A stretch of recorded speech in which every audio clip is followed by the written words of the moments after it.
प्रिय विद्यार्थियों नमस्कार। हमने इससे पहले वाले वीडियो में शब्द शक्ति के बारे में पढ़ा था।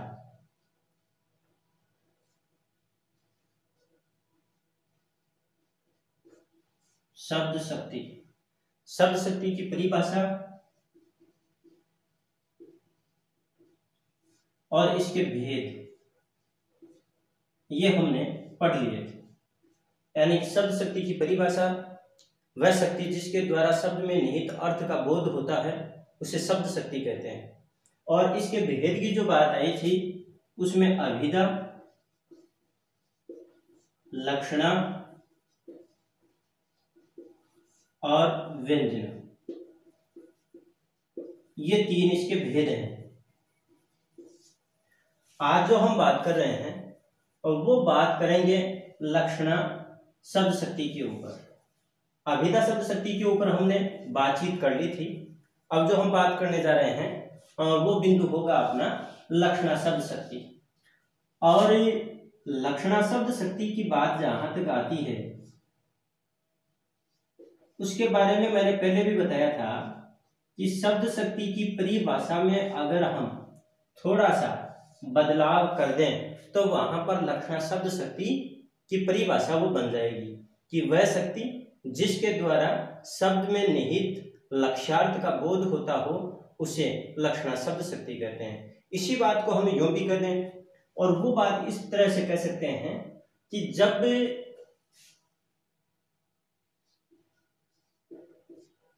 इसकी परिभाषा के तौर पर हम ये बात कर रहे हैं, दो तरीके से इसकी परिभाषा दी जा सकती है। जब मुख्यार्थ में बाधा हो,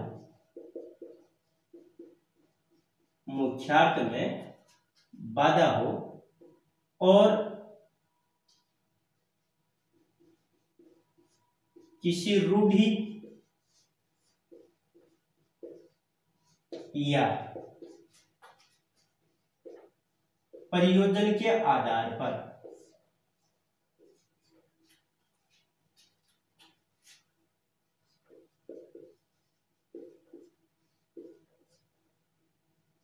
लक्ष्यार्थ या लक्षणार्थ ग्रहण किया जाए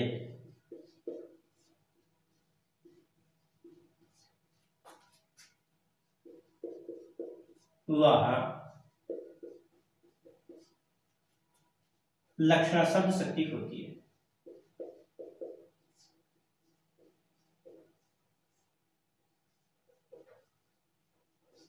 वहां लक्षणा शब्द शक्ति होती है।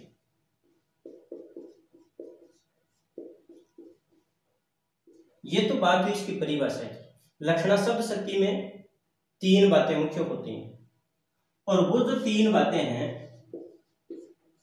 वो निम्न प्रकार से हैं।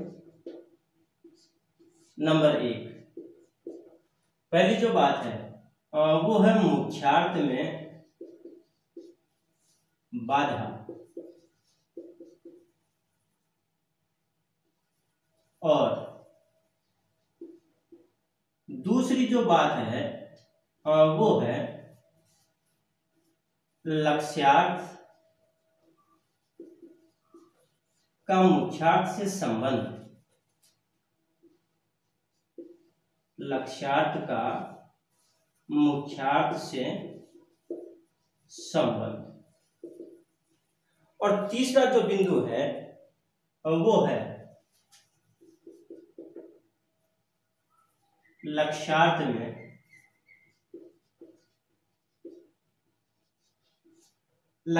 में किसी रूढ़ि या प्रयोजन का होना।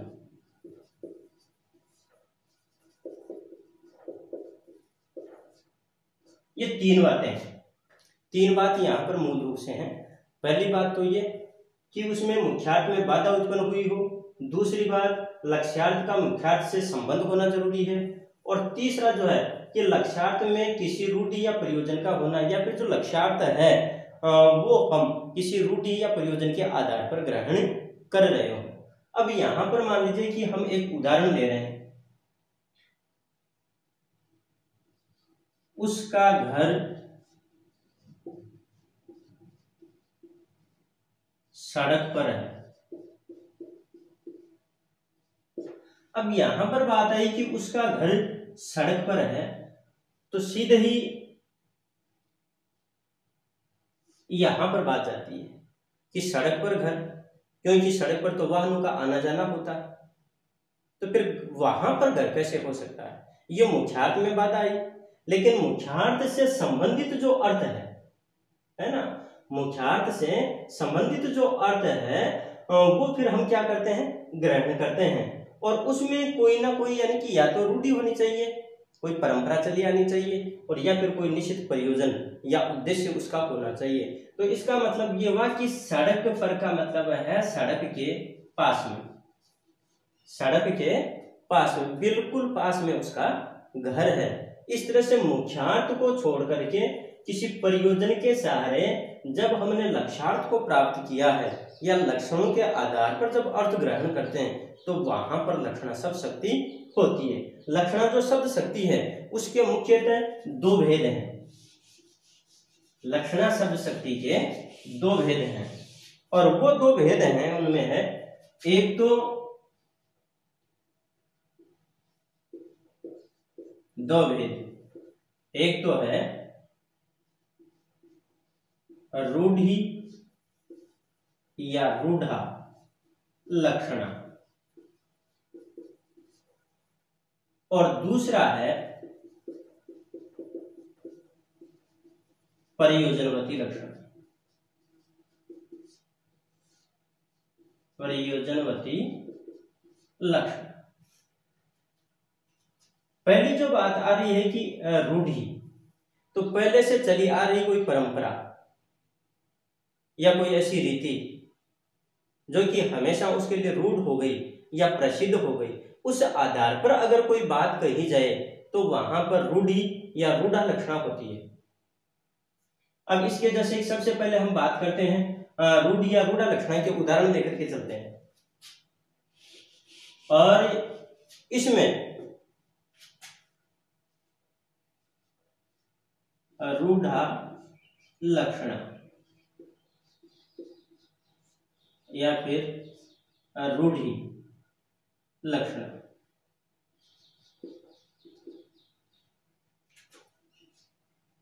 अब यहां पर देखिएगा, जैसे कलिंग साहसी है, कलिंग साहसी है,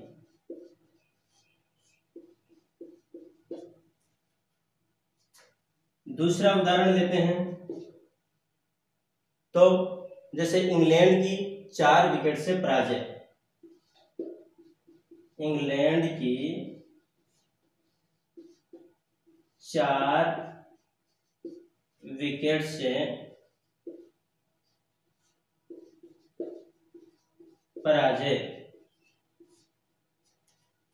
तीसरा जैसे उदाहरण दिया, और तीसरे उदाहरण में हम बात करते हैं जैसे कि भरत हंस रविवंश तड़ागा, भरत हंस रवि वंश तड़ागा। चौथा उदाहरण जो लेते हैं हम, जैसे कि कश्मीर रक्त में डूबा हुआ है, कश्मीर रक्त में डूबा हुआ, डूबा हुआ। अगला जो उदाहरण है वो लेते हैं कि वह है हवा से बातें कर रहा, वह हवा से बातें कर रहा है। उसी तरह से उसने अपनी नाक, उसने अपनी नाक कटवा ली। फिर जैसे बाजार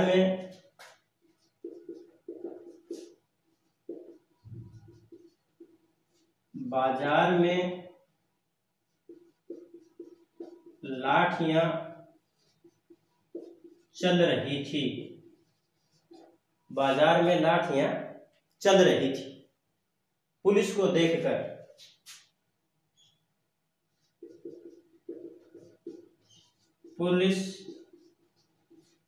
देखकर चोर 9-2-11 हो गया। 9-2-11 हो गए। यहां पर जैसे कलिंग साहसी है, तो कलिंग साहसी का मतलब कलिंग के निवासी है। कलिंग कोई व्यक्ति नहीं है बल्कि एक क्षेत्र विशेष है, और वहां के जो निवासी हैं वो निवासी बड़े ही साहसी हैं। दूसरी बात, यहां पर जैसे इंग्लैंड की 4 विकेट से हार हुई। अब यहां पर इंग्लैंड कोई व्यक्ति का नाम नहीं बल्कि देश का नाम, और इस कथन का जो आशय है, इस कथन का अर्थ ये हुआ इंग्लैंड के जो लोग हैं यानी कि उनकी जो टीम है उनकी 4 विकेट से पराजय हुई। भरत हंस रविवंश तड़ागा, यहाँ पर भरत के जो चारित्रिक जो विशेषता है उसके बारे में बताया गया है कि जो भरत का जो चरित्र है वो बहुत ही उच्च है। वहीं पर कश्मीर रक्त में डूबा हुआ है, तो ये भी एक तरह की यानी कि रूढ़ी बनी हुई है कि वहां पर कश्मीर में हमेशा मारकाट होती रहती है। वह हवा से बातें कर रहा है। अब हवा से बात करने का तात्पर्य है यानी कि वह बहुत तेज दौड़ रहा है, वह बहुत तेज चल रहा है। यहां पर मुहावरा है, इस कारण से यहां पर रूढ़ि लक्षणा हो गई। आगे यहां पर यह कह रहा है कि उसने अपनी नाक कटवा ली। अब यहाँ नाक कटवाने का तात्पर्य सीधे नाक से न होकर के बल्कि इज्जत से, यहाँ भी मुहावरा है, तो अर्थात उसकी जो इज्जत है वो मिट्टी में मिल गई। फिर बाजार में लाठियां चल रही थी, तो जो लाठी है वो कोई व्यक्ति नहीं है जो कि अपने पैरों पर चले, बल्कि उसका मतलब ये है कि जो बाजार में है वो लड़ाई होने लग गई थी, संघर्ष हो गया। अगला है कि पुलिस को देखकर चोर 9-2-11 हो गया। तो 9-2-11 यानी कि ये एक संख्या की स्थिति यहाँ पर आई है, पर इस मुहावरे का अर्थ है भाग जाना। पुलिस को देखते ही वह भाग गया। कहने का तात्पर्य कि रूढ़ि जो लक्षणा है, रूढ़ि लक्षणा में एक तो मुहावरे या फिर कोई पुरानी रूढ़ि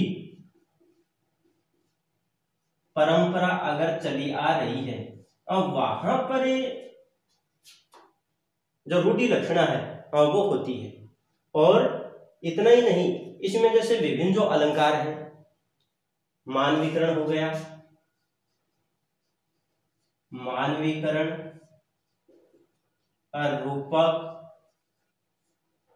और उपमा, यानी कि मानवीकरण युक्त पंक्ति या फिर रूपमा युक्त पंक्ति या फिर उपमा अलंकार युक्त कोई अगर पंक्ति आती है और वहां पर अगर हमें उसमें शब्द शक्ति पूछी जाती है तो निश्चित रूप से वहां पर रूढ़ि जो लक्षणा शब्द शक्ति है वो होगी। इसके अलावा हम और भी जैसे उदाहरण दे सकते हैं कि राजस्थान वीर है, उसके मुंह पर ताला लग गया, मैंने उसे नाखून चने चबा दिए। यानी जब भी कभी किसी रूढ़ि को आधार बना करके और मुख्यार्थ में जब बाधा उपस्थित होती है और तब उसका जब अर्थ ग्रहण किया जाता है तो वहां पर लक्षणा शब्द शक्ति होती है। और वो लक्षणा में भी कौन सी, कि रूढ़ि जो लक्षणा शब्द शक्ति है और वो कहलाती है। उसके बाद में हम बात कर रहे हैं दूसरा बिंदु, और दूसरा जो इसका भेद है वो है प्रयोजनवती लक्षणा। तो प्रयोजनवती जो लक्षणा शब्द शक्ति है उसमें यानी या तो कोई प्रयोजन होता है या फिर कोई उद्देश्य, यानी कि प्रयोजनवती प्रयोजनवती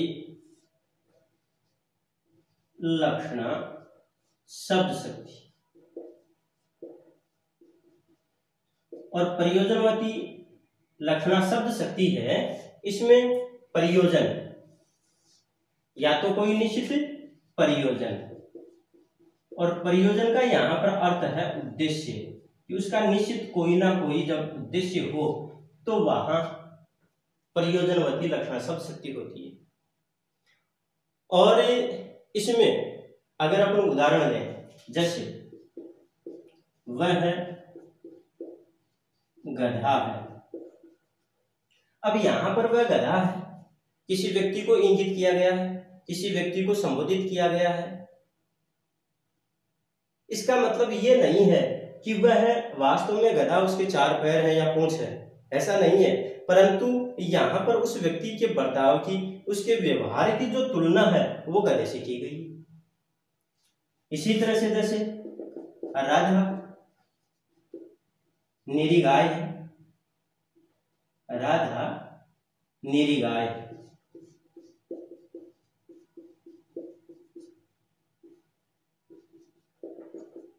उसी तरह से हम उदाहरण ले सकते हैं, उसका घर सड़क पर है, सड़क पर है। उसी तरह से जैसे लाल पगड़ी जा रही है, जा रही है। और उदाहरण जैसे ले सकते हैं, और आज तो पत्ता भी नहीं हिल रहा।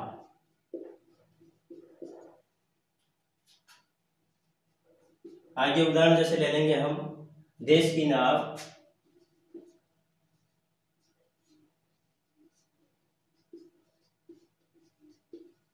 मझधार में है, मझधार में है, देश की नाव मझधार में है।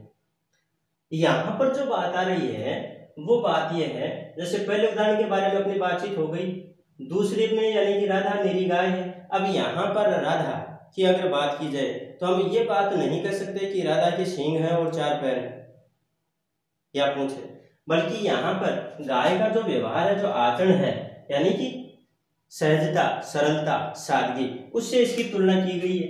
वहीं पर उसका जो घर है वो सड़क पर है, इसके बारे में हमने पहले बात कर भी दी है, यानी कि उसका घर सड़क पर है।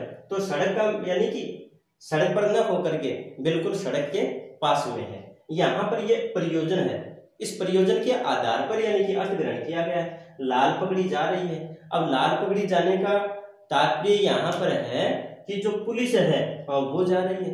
हालांकि इस कथन में कई बार जैसे मतभेद भी हो जाता है, कुछ लोगों का ये भी मानना है कि ये रूढ़ि लक्षणा में आएगा क्योंकि पुलिस के लिए ये रूढ़ हो गया है, परंतु यहाँ पर अगर सामान्यतः अगर देखा जाए तो ये एक उद्देश्य विशेष यानी कि पुलिस को ध्यान में रख करके, आधार बना करके और फिर ये बात कही गई है, इसलिए हम यहाँ पर इसको प्रयोजनवती लक्षणा की श्रेणी में ही रखेंगे।